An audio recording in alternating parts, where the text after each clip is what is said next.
흐름에 대한 이야기는 했고요. 이제 그렇다면 구체적인 이야기를 할까 합니다.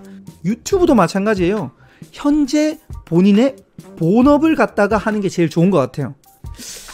이상하게요. 돈은 늘 쓰면 쓸수록 모자라요. 재테크가 아니라 책테크로서 미래 수입원이 될 거라고 저도 생각을 하고 있고요. 동전이 10개가 들어오면 일단 하나는 빼놓고 나서 관리를 하라는 겁니다. 단도직입적으로 이 7가지 바로 공개하겠습니다.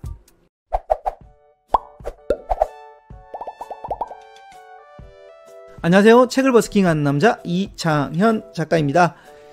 네, 지난 영상에서 부자 아빠 가난한 아빠라는 이야기를 하면서 돈의 흐름에 대한 이야기를 했습니다. 돈은 정말 중요하다라는 거 다시 한 번 더 말씀드립니다. 근데요, 이 돈에 대한 공부도 반드시 해야 되는데요, 흐름에 대한 이야기는 했고요. 이제 그렇다면 구체적인 이야기를 할까 합니다. 그래서 제가 그 다음 짚은 책이 바로 이 책인데요. 바빌론 부자들의 돈 버는 지혜. 야, 이 책요, 정말 옛날 이야기를 빌려서 이야기를 하는데 와, 재밌었습니다. 일단 재미있고요. 두 번째 유익했습니다. 10점 만점에 거의 한 9점 정도 저는 굉장히 재밌게 봤습니다.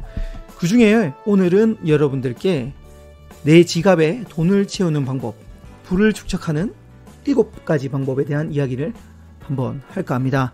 오늘은 단도직입적으로 이 7가지 바로 공개하겠습니다. 그것은 바로 이 페이지였습니다. 첫 번째는 일단 시작하라. 두 번째는 지출을 관리하라. 세 번째는 돈을 굴려라. 네 번째는 돈을 지켜라. 다섯 번째는 당신의 집을 가져라. 여섯 번째는 미래의 수입원을 찾아라. 일곱 번째는 돈 버는 능력을 키워라. 자, 이렇게 7가지인데요. 이제부터 구체적으로 하나하나씩 알아보도록 하겠습니다. 먼저 첫 번째는요, 일단 시작해야 됩니다.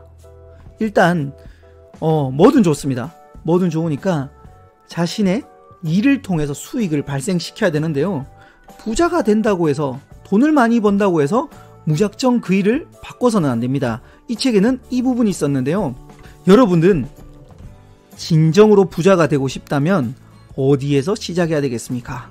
바로 여러분들이 현재 땀을 흘리고 있는 곳에서 시작되어야지 않을까요? 네, 맞습니다.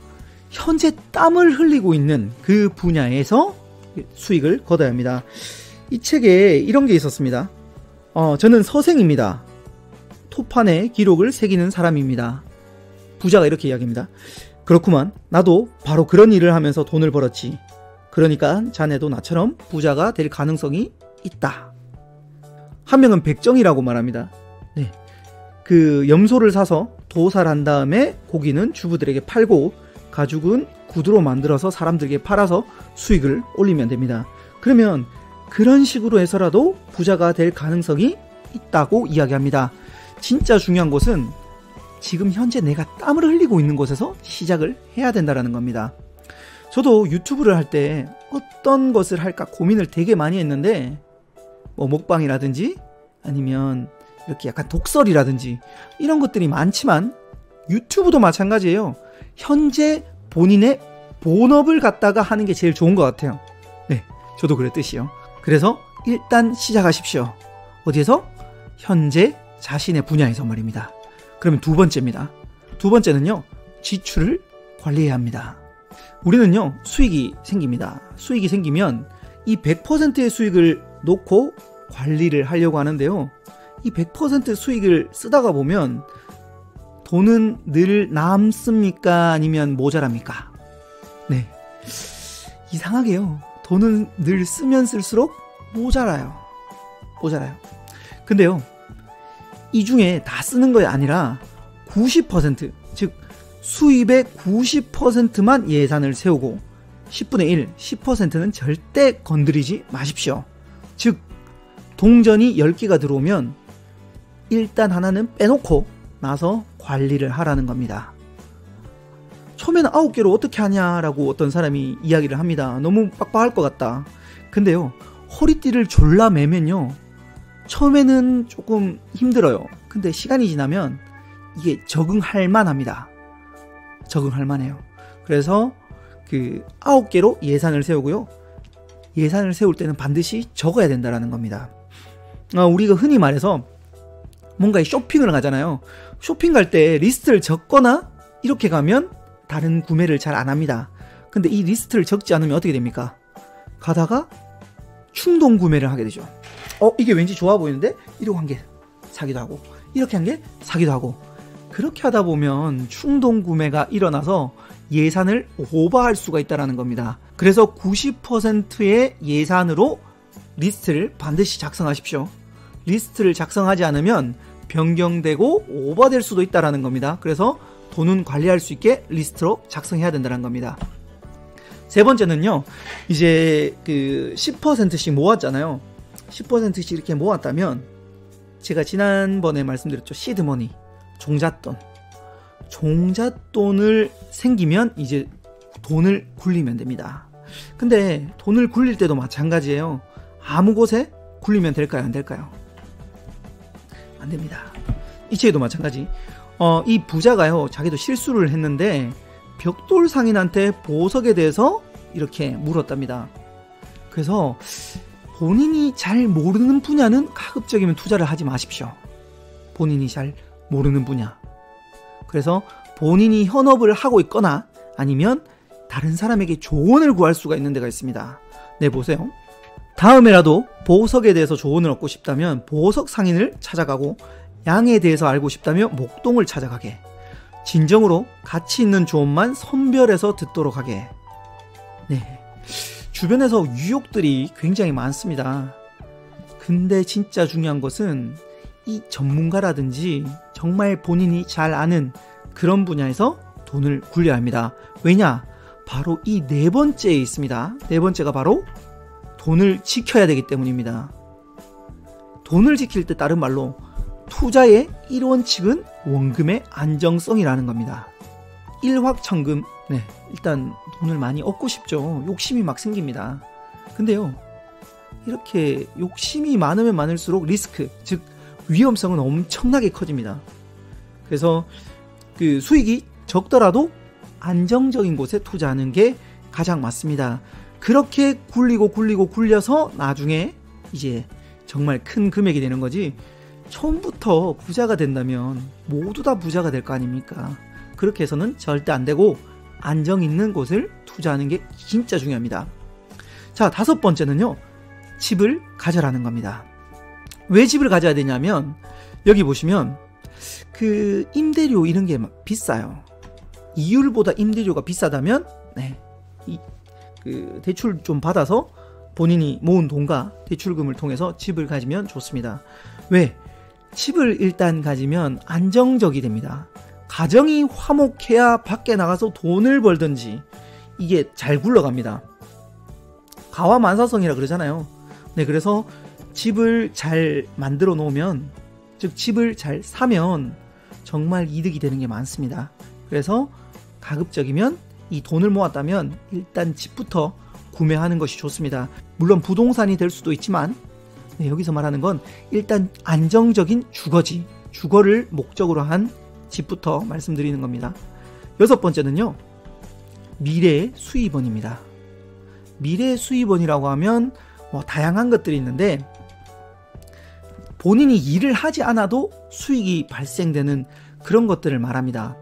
지난번에 그 가난한 아빠 부자 아빠에서도 그 이야기를 해드렸죠. 다른 말로 자산을 사면 좋습니다. 일단 자산을 살 때는 다 사는 게 아니에요. 그 안정성, 아까 이야기해드렸죠. 안정성이 있기 때문에 분산 투자를 하셔야 돼요.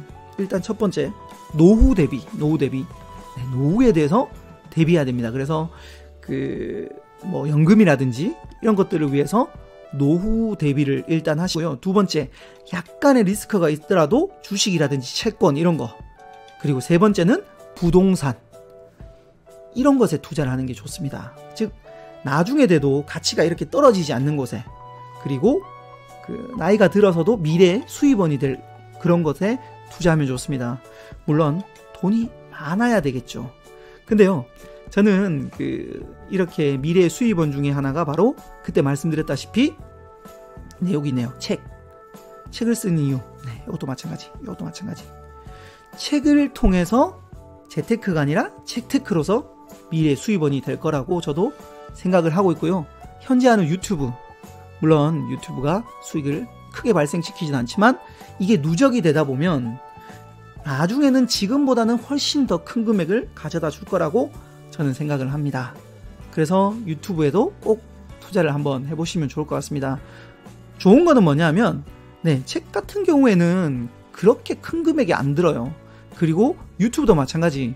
카메라, 요즘 스마트폰 있잖아요. 그리고 조명, 마이크 정도만 투자하면 이걸 계속 콘텐츠를 만들어내기만 하면 나중에 수익이 발생되죠. 그래서 미래에 대한 수익원을 발생시키십시오.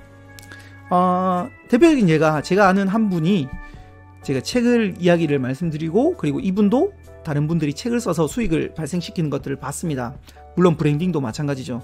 그래서 이분이 책 쓰기를 배워가지고 나중에 책을 실제로 쓰고 그리고 몸값이 올라서 수익을 창출시켰습니다. 그런 식의 그 미래 수입원을 만드시면 좋습니다. 마지막 7번째는요. 돈 버는 능력입니다. 돈 버는 능력은 뭐냐면 돈이 어떻게 흘러가는지 일단 알아야 되는 거죠. 작은 꿈을 성취하는 방법부터 착실하게 배우십시오. 부자는 하루아침에 되는 것이 아닙니다. 그런 식으로 부자가 되는 공부를 하셔야 돼요. 그리고 이것도 마찬가지. 능력을 키우십시오. 언제나 공부하고 배우는 자세를 잃지 마십시오. 저도 마찬가지예요. 이 책을 보고 이렇게 공부를 계속 하는 이유가 뭡니까? 맞아요. 책을 통해서 제가 생각이 바뀌잖아요. 그러면 또 콘텐츠가 나오죠. 콘텐츠가 나오고 나면 나중에 이것을 바탕으로 또 돈을 어떻게 활용해야 될까? 이런 생각들도 하게 됩니다. 그래서 저는 학습, 즉 배움을 끊임없이 하라는 것을 꼭 했으면 좋겠습니다. 특히 요즘은 유튜브도 워낙 좋은 분들이 많이 콘텐츠를 올려주세요. 그래서 책을 읽는다면 더 좋겠고요. 만약에 책이 아니라 책 읽을 시간이 없거나 난 책을 별로 안 좋아한다. 그러면 유튜브로 배우십시오. 정말 유튜브에는 많은 콘텐츠들이 있습니다. 자, 이렇게 7가지 대해서 알아봤는데요. 다시 한번 정리를 하자면 오늘은 부를 축적하는 7가지 비결에 대해서 이야기를 했습니다. 자, 첫 번째, 일단 시작해라. 어디서? 현재 본인이 땀을 흘리고 있는 곳에서. 두 번째, 지출을 관리하라. 10%는 빼고 90%의 리스트를 적어라. 세 번째, 돈을 굴려라. 돈을 굴릴 때는 본인이 잘 알고 아니면 정말 전문가에게 조언을 얻을 수 있는 곳에 굴려야 합니다. 네 번째는 돈을 지켜라. 투자의 첫 번째는 안정성이었죠. 다섯 번째는 당신의 집을 가져라. 가정의 평화가 엄청나게 중요합니다. 여섯 번째는요, 미래의 수입원을 찾아라. 그래서 분산 투자. 정말 많은 수입원들이 있으니까요. 꼭 한번 찾아보십시오. 일곱 번째는요, 학습을 통해서 돈 버는 능력, 즉 돈의 흐름도 알고 그리고 내가 나아가야 될 방향까지 꼭 한번 찾았으면 좋겠습니다. 자, 지금까지 바빌론 부자들의 돈 버는 지혜를 북스킹 해봤습니다. 이 책 정말 재밌게 읽었고요. 다음에 기회가 되면 한 번 더 북스킹을 해볼까 합니다. 오늘 배운 7가지 비법 중에 하나라도 실행해 보셔가지고 여러분들도 차곡차곡 한번 부를 쌓아보시기 바랍니다.